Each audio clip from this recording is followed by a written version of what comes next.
ya. Jadi rencana pembelajaran semester pada mata kuliah keperawatan medikal bedah 1 ini ada 4 SKS. Ya. Yang pertama itu adalah teori. Jadi teori ini ada 2 SKS ya. 2 SKS-nya lagi adalah praktik. Jadi 4 ya, 2 teori, 2 praktik. Nah, untuk pertemuannya ada 16 kali.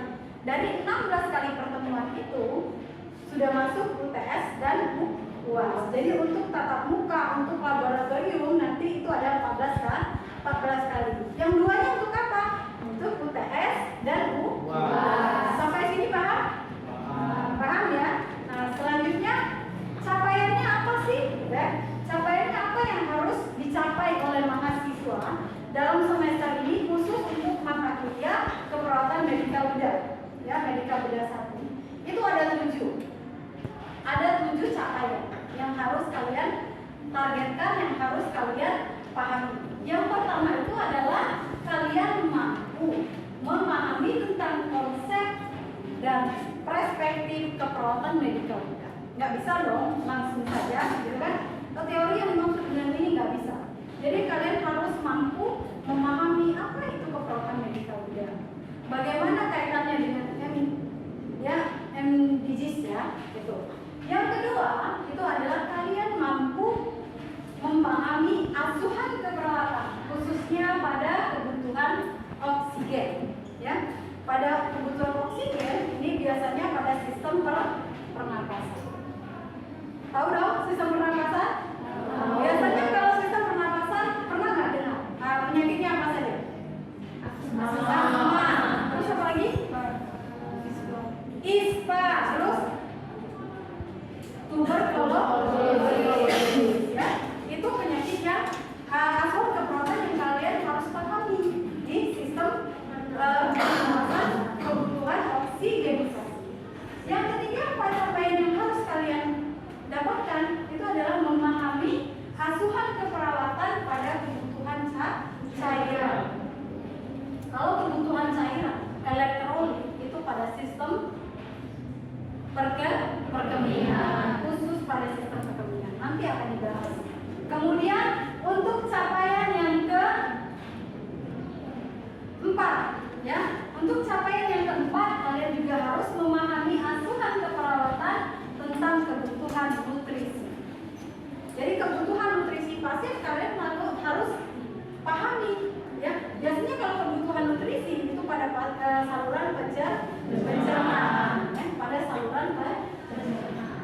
Yang selanjutnya itu kalian harus memahami asuhan keperawatan pada gangguan aktivitas. Nah, kalau gangguan aktivitas ini biasanya pada sistem muskuloskeletal, kemudian pada sistem persarafan, pada sistem penginderaan. Semua sistem ini biasanya bermasalah pada gangguan aktivitas. Ya. Yang selanjutnya itu adalah kalian mampu memahami tentang asuhan keperawatan kebutuhan eliminasi. Eliminasi urin, eliminasi pada feses. Itu harus dikaji, harus dipahami konsep asuhan keperawatan. Biasanya pada sistem apa? Perkemihan dan pencernaan. Ya, sampai sini paham ya? Yang terakhir adalah kalian harus memahami dan menguasai tentang asuhan keperawatan pada sistem penglihatan dan pendengaran. Kalau penglihatan, kalau pendengaran itu pada sistem indera. Oke, sampai sini ya, paham? Oke, itu ada 7 sub capaian yang harus kalian kuasai selama semester ini khusus keperawatan medikal bedah. Itu target. Dan bagaimana sistem penilaiannya? Ya, sistem penilaian dalam mata kuliah keperawatan medikal bedah 1 ada 4. Yang pertama UTS, yang kedua UAS. Ya, jadi tetap ada UTS, ada UAS. Bagaimana bobotnya? Bobotnya untuk UTS itu 40%. Untuk UAS itu 40%. Dan untuk laboratorium tadi kan ada 2 SKS praktik. Nah, 20%. Ya. Selanjutnya untuk yang tugas itu 20%. Itu bobot penilaian presentasi penilaian. Nanti jangan sampai ya saya nilainya di UTS kemarin besar, tapi kalian harus kembali ingat tugasnya selesai nggak, praktiknya ada error nggak, gitu ya. Puasnya bagaimana? Jadi gitu ya. Jadi keempat proses penilaian itu harus kalian lalui semua. Gitu ya. Bertanya Bunda? Ya. Perkenalkan, nama saya Aryoka. Saya belum paham untuk mulai tugas. Nah, sistem penugasan itu nanti gimana Bunda? Apa per kelompok atau per individu Bunda? Ya, bagus ya pertanyaannya. Arya masih belum paham. Ada penugasan soalnya 20%, lumayan ya. Arya ya 20%. Tapi dia masih bingung penugasannya. Jadi di sini saya akan jelaskan sistem penugasan itu ada dua. Ada kelompok, ada individu. Nah, untuk kelompok kalian dibagi kelompok beberapa kelompok. Nanti kalian membuat tugas tentang asuhan keperawatan per sistem tadi. Jadi nanti Arya Loka kelompoknya ada 5 orang. Itu membahas tentang asuhan keperawatan pada gagal ginjal. Itu yang kelompok ya. Nah, yang individu adalah individu semua cari mengenai jurnal ya. Jurnal terupdate mengenai kasus-kasus seperti tadi gagal ginjal, diabetes mellitus, kemudian diare. Itu kasus individunya ya. Jadi tugas individunya. Nanti digabung nilainya kelompok berapa? Individu berapa dijadikan 20%. Paham ya? Iya. Izin bertanya Bunda, saya Rizka Putri masih belum memahami tentang sistem penilaian praktik. Itu untuk praktiknya itu masuk di sistem penilaian UTS atau UAS ya Bunda?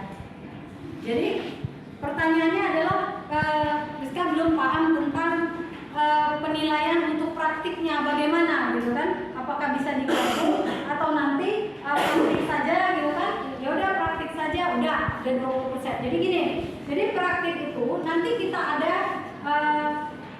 tentang praktik kita langsung ke laboratorium, diajarkan tentang praktik perasaan tertentu.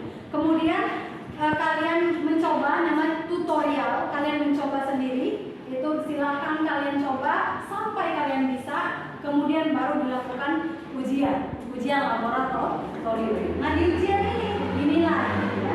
Nilainya, kalau nilainya ambang batasnya A atau B, walaupun kamu A itu hanya posisinya 20% dari 100. Jadi sangat berbeda dengan UTS dan UAS ya. Paham? Iya Bunda. Ya, terima kasih ya. Kita mulai untuk saya menyampaikan materi tentang asuhan keperawatan diabetes mellitus ya. Tapi sebelum saya menjelaskan, saya menyampaikan materi ini, saya akan tanya dulu. Kalian sudah baca belum atau pernah mendengar nggak tentang diabetes? Siapa yang pernah baca? Wah, ini bagus nih ya. Jadi dia antusias. Saya tunjuk ya. Apip, tahu nggak Pip? Apa Pip tadi Pip? Diabetes mellitus itu menurut saya peningkatan gula darah. Iya, kata si Apip, kalau diabetes mellitus itu peningkatan kadar gula darah. Jawaban si Apip juga benar. Jadi kalau diabetes mellitus itu dikatakan kalau dia tinggi, ya di atas normal. Kalau dia rendah pun itu di bawah normal. Bisa juga dikatakan diabetes mellitus. Sekarang, tahu nggak normalnya berapa? Tahu. Siapa yang tahu normalnya? Siapa? Berapa normalnya? 70 sampai 130. Benar banget. Jadi 70 sampai 130. Kalau dikatakan tinggi berapa?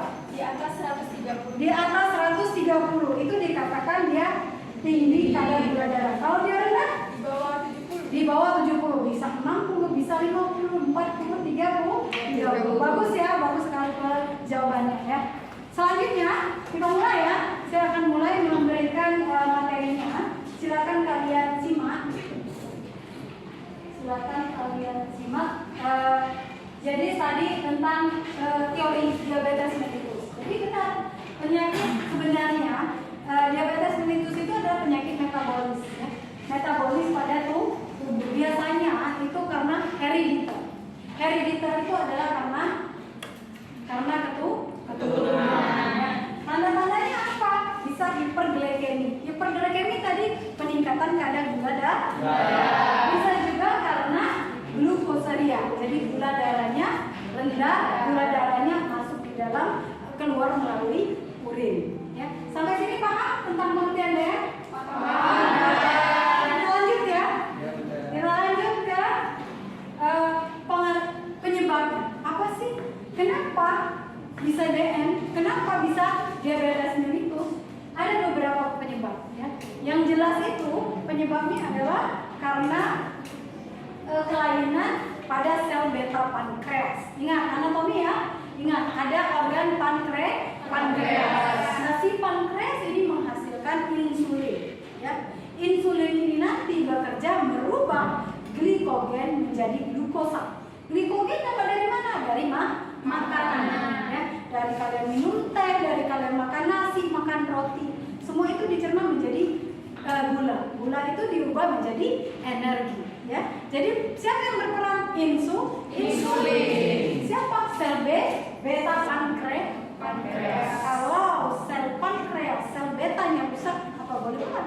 Terjadi diabetes mellitus. Dia tidak mampu mengontrol kadar gula darah. Bisa juga karena pola hidup, ya. Pola hidup, gaya hidup. Gaya hidup seperti apa? Makan junk food, ya, makan yang siap saji, ya. Apa misalnya? Minum teh, ya. Tidak boleh menyebut merek kan?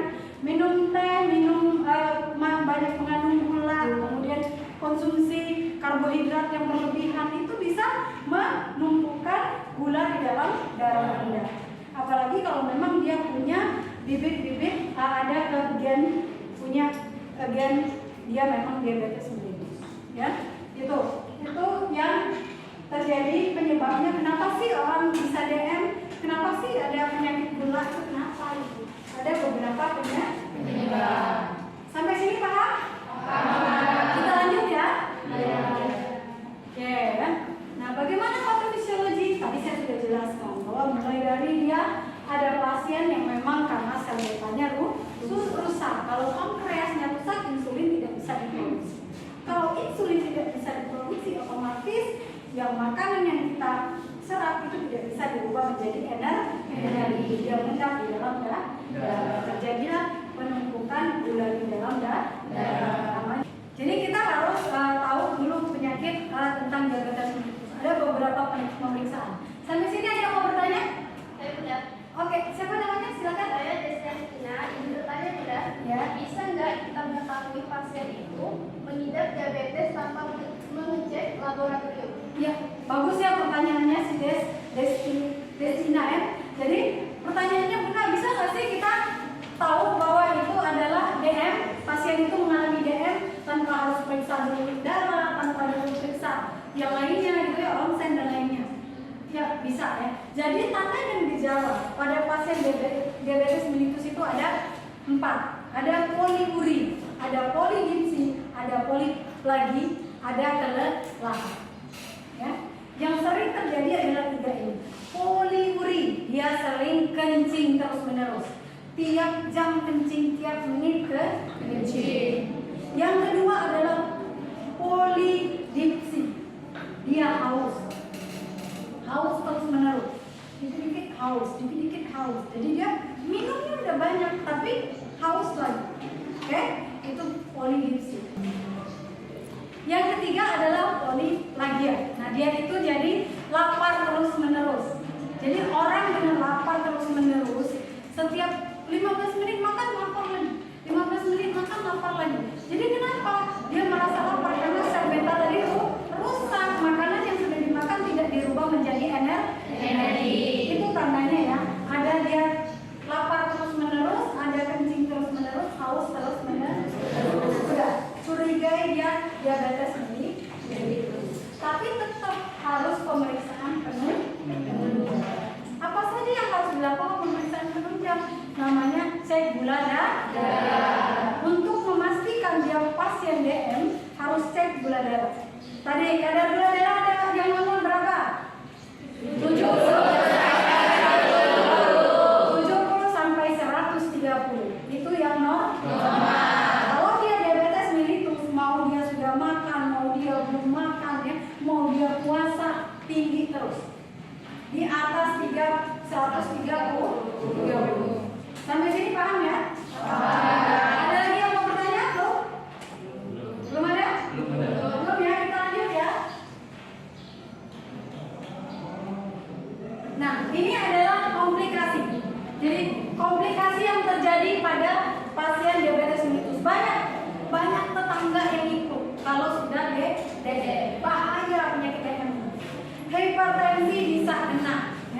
Terus renopati bisa kena, gangren apalagi, infeksi tambah lagi, neuropati, nefrati, stroke dan ini dari bayangkan ya, orang dengan DM itu bisa mengadopsi ya, bisa terjadi beberapa penyakit ya, bisa terjadi beberapa penyakit.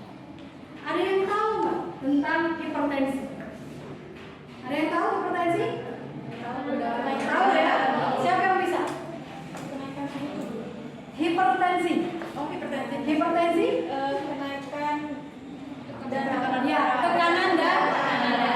Ya, peningkatan atau kenaikan tekanan darah. Bagus ya.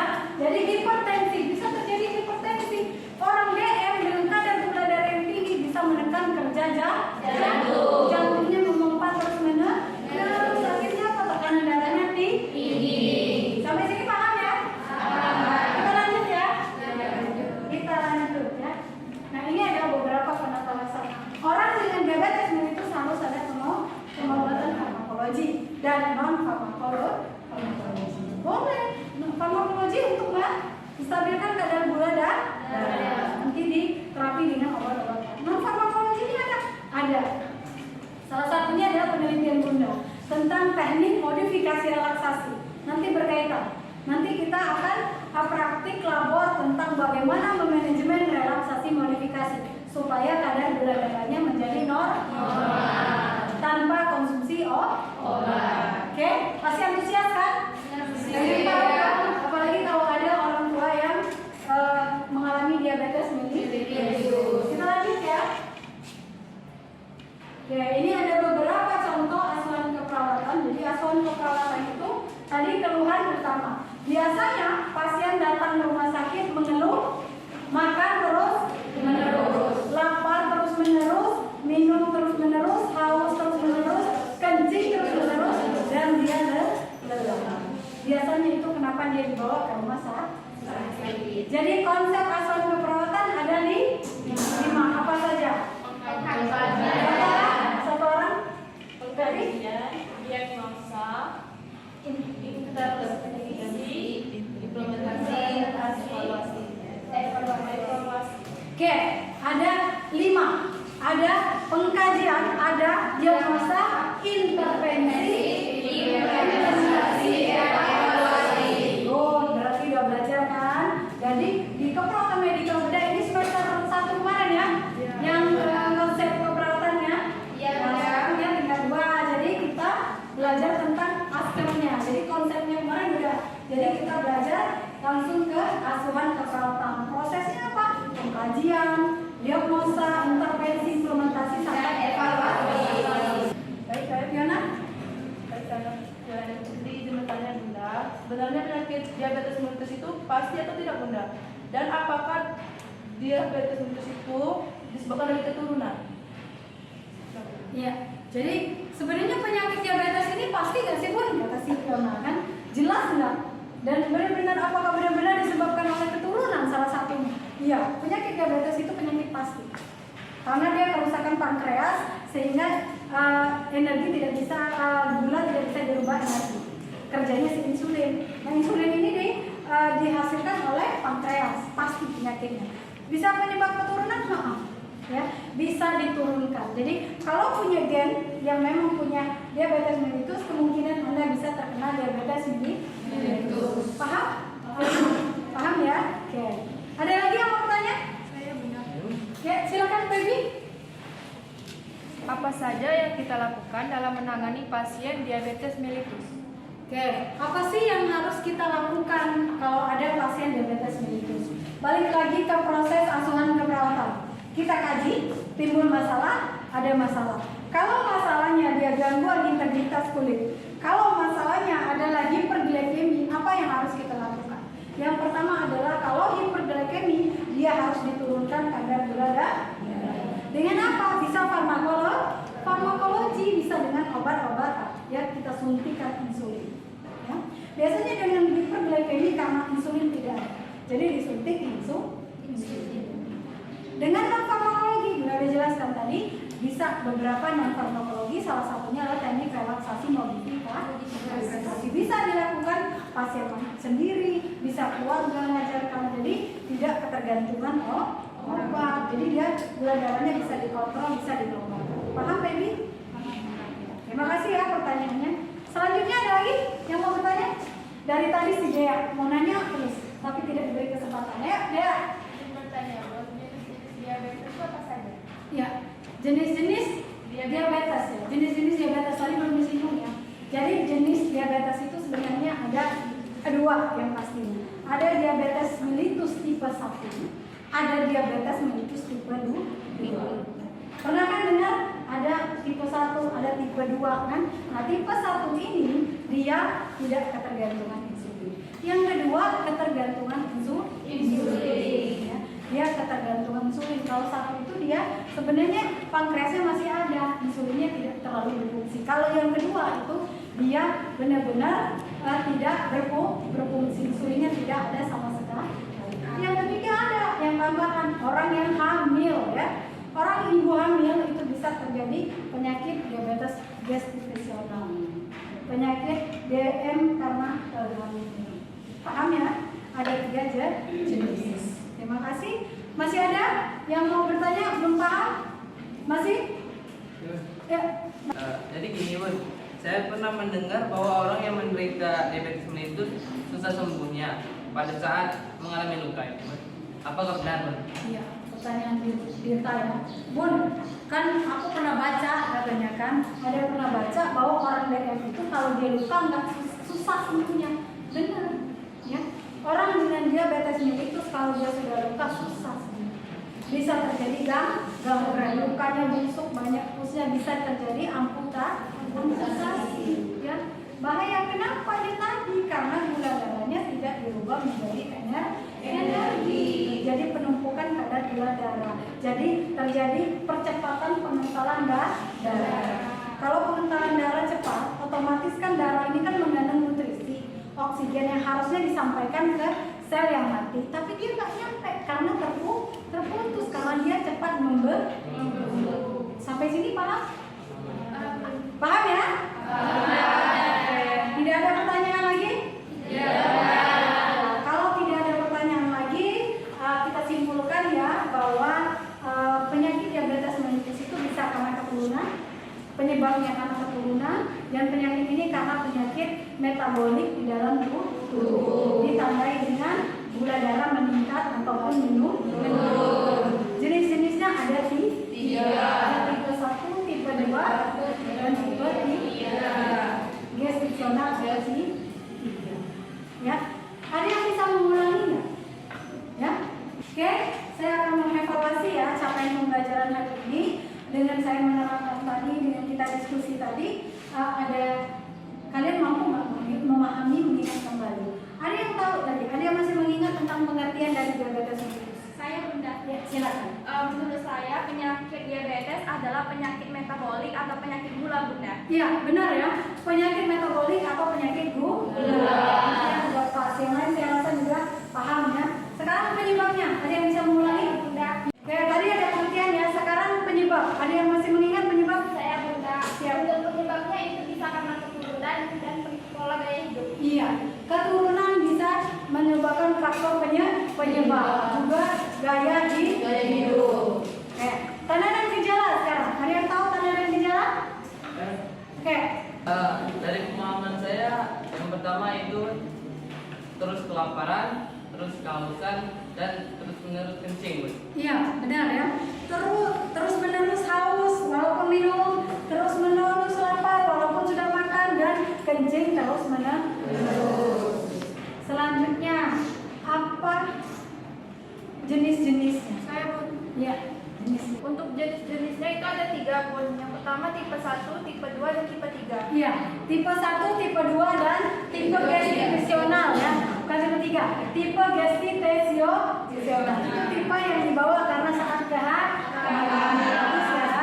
Oke, terima kasih ya atas partisipasinya. Semoga pertemuan ini bermanfaat dan kalian capai pembelajaran khusus yang kelima tentang kalian mampu memahami asuhan keperawatan pada sistem endokrin. Itu kalian dengan pertemuan kali ini. Nanti kita sambung untuk pertemuan selanjutnya adalah laboratorium. Kita praktek di labor tentang modifikasi relaksasi.